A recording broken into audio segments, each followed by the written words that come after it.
Allez, on va passer à un. Je sais pas comment, dans quelle catégorie on peut le mettre. Je sais pas si je mets une transition par rapport à ça, parce que c'est vraiment un édito. Je pense qu'il va vraiment falloir une transition édito pour toi, Draskos. On va passer. Dis tout de suite que je suis un chieur, hein, c'est bon, j'ai Non, compris. pas du tout. C'est que justement, tu fais un truc de tellement bonne qualité qui s'en est sorti de nos carcans qu'on avait mis pour Pop Ouais, Fiction. Et les voilà. hype pas trop là, c'est pas bon. Ah bon, allez, l'édito de Draskos, c'est maintenant. Et Draskos va nous parler d'une entreprise que vous connaissez sûrement, puisque vous avez dû voir passer notamment pour pas mal de partenariats sur pas mal de chaînes YouTube, qui s'appelle Displate. Mais Draskos, y aurait-il un petit problème avec Displate? Ouais, en fait, Display, ils ont une mauvaise habitude, c'est que ils ont tendance à rester placides face aux accusations de vol de propriété intellectuelle. En fait, c'est pour ceux qui savent pas, c'est le leader dans le domaine de la vente d'affiches métallisées et ils subissent moult critiques venant des communautés artistiques. En cause, sa politique sur le droit d'auteur, notamment. Car Display.com, c'est avant tout une plateforme et n'importe quel utilisateur peut ajouter un visuel à l'offre déjà présente. Et contrairement à d'autres sites web comme ArtStation, aucune justification de paternité de l'œuvre n'est requise. En découle donc un grand nombre d'artistes se plaignant que leur labeur a été mis en vente par d'autres personnes. Les témoignages se multiplient beaucoup et en particulier sur Twitter, où qui est une situation ubuesque pour des artistes comme Petri Levalati, alors je me suis écrit mais j'arrive pas à le prononcer, Petri Levalati, qui se fait harceler de publicité, essayant continuellement de lui vendre ses propres créations. L'illustrateur ajoute même qu'il n'a jamais remis de fichier source, et que donc les versions vendues et imprimées par le site sont donc issues d'images de faible qualité, avec un rendu final potentiellement pixelisé. Et l'expérience est partagée par un de mes compatriotes toulousains, il s'appelle Toad, et qui est un concept artiste bénéficiant d'une certaine visibilité, et sa production est donc davantage régulièrement utilisée illégitimement. Il parle d'un véritable parcours du combat. Oh, j'arrive pas à parler ce soir, excusez-moi. Il parle d'un Pas de souci. véritable parcours du combattant pour faire supprimer les contrefaçons. Il doit signaler une par une les images récupérées, et bien entendu, aucune compensation financière n'est proposée. Et les comptes à l'origine des vols restent généralement impunis.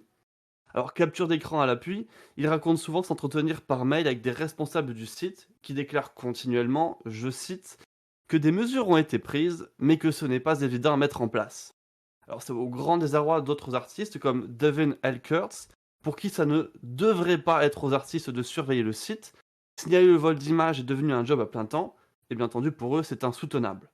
Et c'est pas des témoignages isolés, hein, parce que plus- tous les artistes le signalent, plus vous supprimez d'artwork volé, plus vous en découvrez. Ça devient frustrant, hein, pour citer ce bel euphémisme de Chiamano 240.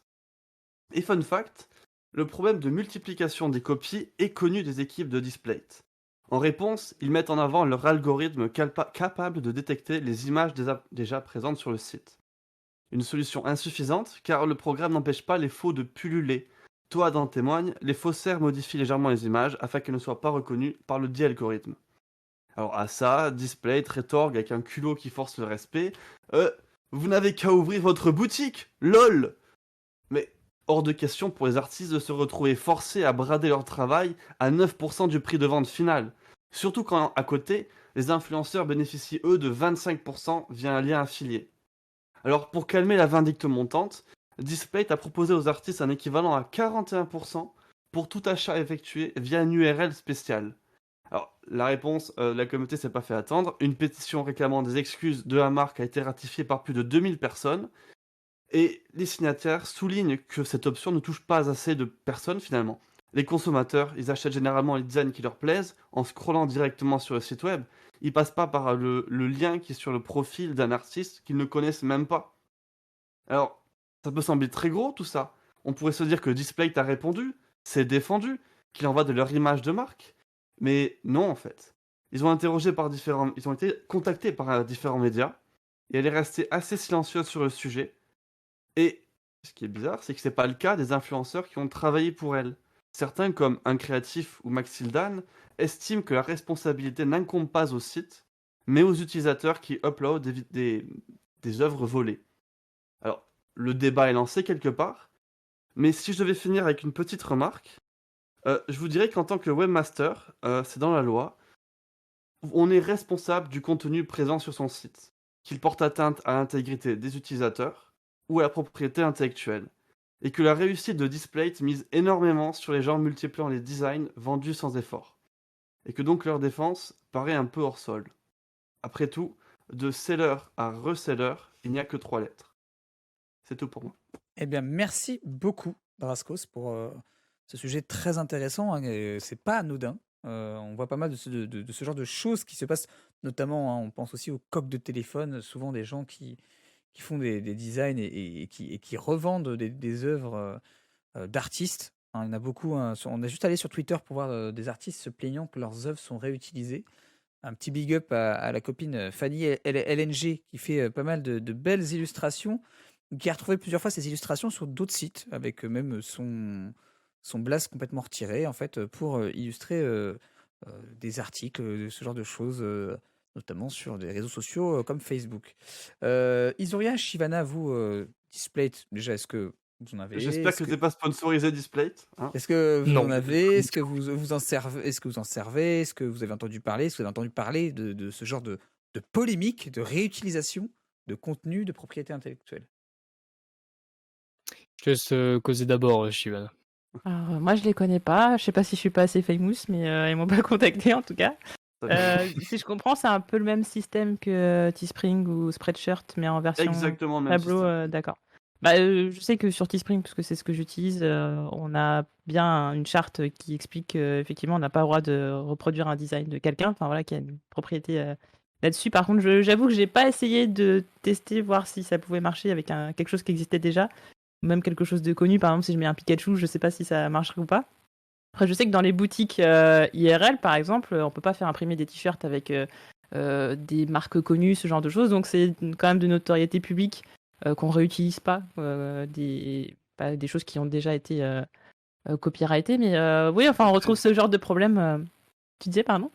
Tu serais surprise, genre vraiment, c'est pas notoriété publique. Quand je travaille dans certains domaines de communication web, énormément de gens justement disaient mais non, c'est n'importe quoi, c'est sur internet. Ah oui, Et- d'accord, oui. et du coup, c'est libre d'accès. C'est pas vrai du tout.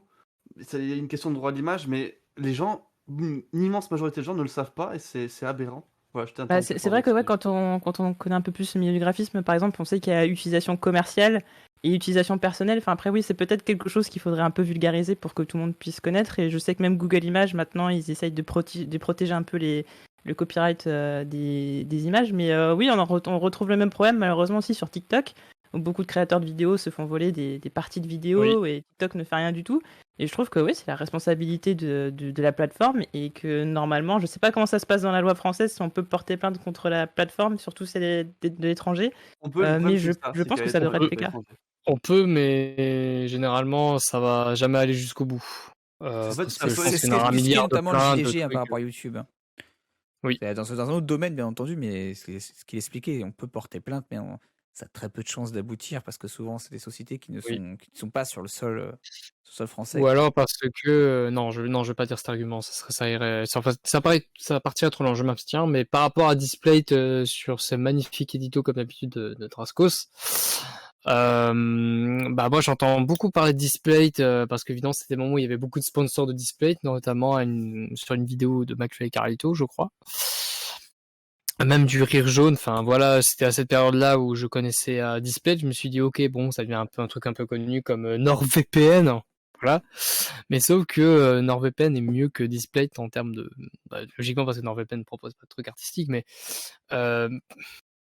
non, juste voilà le fait de savoir qu'un site n'est même pas capable d'avoir une responsabilité juridique sur les propriétés intellectuelles et sur ce qui se passe sur leur propre site, c'est un gros souci. Un gros souci professionnel en fait. C'est pas tant qu'ils sont pas capables, c'est qu'en fait, ils ont basé leur modèle économique là-dessus. Displate, c'est une vieille société Ouais. et ça a percé récemment. Leurs produits sont de qualité. Le principe des posters métallisés est absolument génial, vraiment. Oui. Mais ils ont explosé quand ils se sont rendus compte qu'ils pouvaient justement avoir une manne, une pléthore de design gratuitement et juste en misant sur la communication pour faire en sorte que ça devienne viral parce que les gens s'en foutent. Et ça, le vrai problème en fait, et c'est ce que je voulais un peu dire à la fin de mon édito, c'est que ça leur convient très bien. C'est leur idée même de base. Et ils font genre, ah, on peut pas, on maîtrise pas, ah. Mais c'est sur ça qu'ils ont misé. Et Oui, je vois, vraiment mais du malheureusement, je monolithisme trouve ça un peu intellectuel dégueulasse. Je trouve ça un qui est peu assez terrible. dégueulasse, je trouve, de miser sur ça. Pour moi, je trouve que ça, ça responsabilise déjà les gens, d'un premier temps, qui doivent quand même savoir un minimum qu'il faut pas plagier, voler le design des autres pour pour un désir d'avoir ça sur son mur, tu vois. Moi je Pas trouve pour ça voilà, il qu'ils y a font une ça. sorte Ils font ça de pour les thunes en fait. Ça leur coûte rien oui, et ils récupèrent des thunes gratos. oui Il justement. y a des vidéos comment gagner de l'argent tous les mois gratuitement, tu vois. Oui voilà, oui, je Et- vois.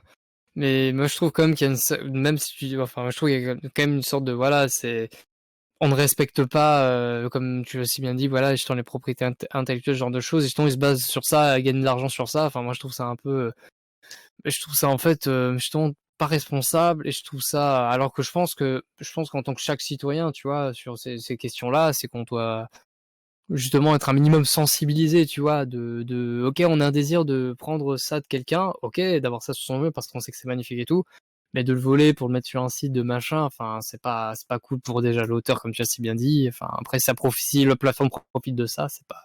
Ouais, mais Enfin bon, ouais, Est-ce que, est-ce que, franchement, est-ce que ça pose pas en fait un débat plus large qui est le.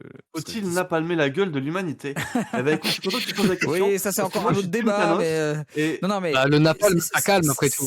sérieusement, sur Internet, c'est un problème récurrent. Ce n'est pas seulement Displate qui a ce problème-là. Oui, c'est récurrent. Je pense à des gens, à des illustrateurs, notamment. Moi, je viens tout de suite le principe de l'illustration par rapport à ça, qui se notamment fait piquer des dessins pour que des tatoueurs refassent leurs dessins sur des gens, par exemple.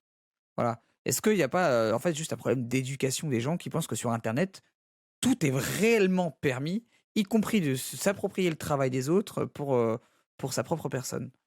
je pense pas que c'est un problème d'éducation parce que, bah, déjà, premièrement, dès qu'il y a une histoire de vol, par exemple sur Twitter, t'auras des gens pour venir t'expliquer ce que c'est que le droit d'auteur. Je pense que c'est vraiment un problème d'humanité, qu'on est juste archi con et égoïste. La dernière fois que j'ai fait une chronique ici, c'était sur le scalping. C'était sur acheter tous les stocks de cartes Pokémon, empêcher les gosses d'en avoir et les revendre 3 fois le prix parce parce que les gosses ont envie d'en avoir finalement. Je pense que ça sert à rien d'éduquer en fait. C'est une cause perdue. C'est juste que l'humanité est mauvaise et que t'as pas du gain du côté de Display. Il faut une proposition qui est malhonnête. Comme j'ai dit, ArtStation, il te faut que tu valides la paternité de ce que tu crées avant de l'exposer. Display pourrait faire ça. Mais pourquoi il le ferait? Pourquoi il le ferait? Et même ils pourraient le faire maintenant qu'ils ont une immense galerie de visuels possibles. Mais ils veulent pas le faire.